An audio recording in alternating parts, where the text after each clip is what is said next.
Performance improvement plans, or PIPs, are powerful tools for addressing and improving employee underperformance. To develop performance improvement plans, establish clear performance expectations for every role.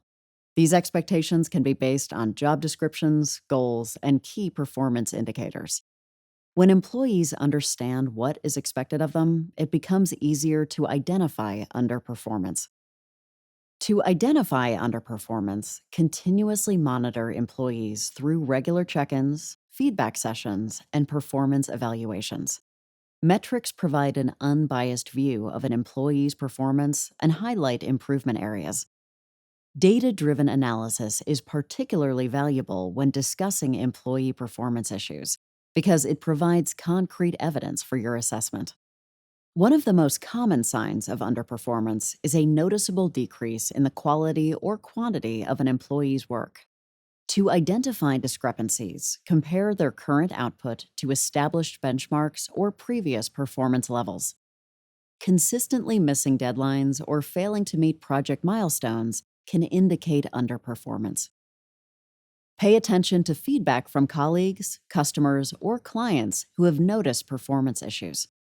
These groups may notice issues that aren't apparent to managers or HR staff. Changes in attitude, decreased engagement, or increased absenteeism may also signal underlying performance issues. Once you have identified underperformance, you can begin creating performance improvement plans.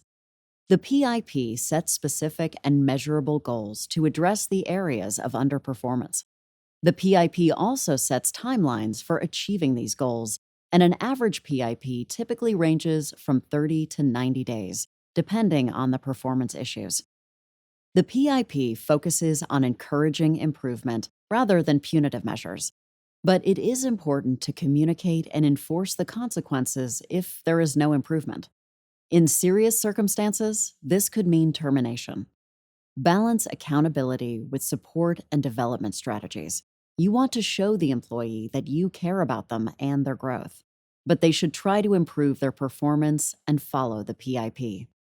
Some employees may benefit from additional training or skill development, while others may need mentorship or coaching in their PIP. To support employees as they work through the plan, managers should be willing to offer ongoing guidance.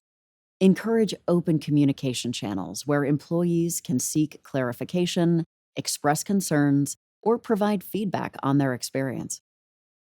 To motivate employees, highlight how fixing performance issues can lead to career advancement and personal growth. Encourage employees to view this process as an opportunity for professional development instead of remediation. When employees are involved in creating their PIP, they are more likely to take ownership of the process. Encourage employees to monitor their own progress with tools or templates for self-assessment. Regularly solicit feedback from employees on how the plan works for them. Are they receiving the support they need? Do they have any suggestions for adjustments? It's important to document the PIP, including the employee's performance issues, their objectives, a timeline with milestones for each objective, the resources or support mechanisms that were given to the employee, and the consequences of non-compliance with the PIP. Performance improvement plans hold employees accountable for their performance and provide the necessary support and development opportunities. PIPs help employees overcome challenges, improve performance, and contribute positively to the company.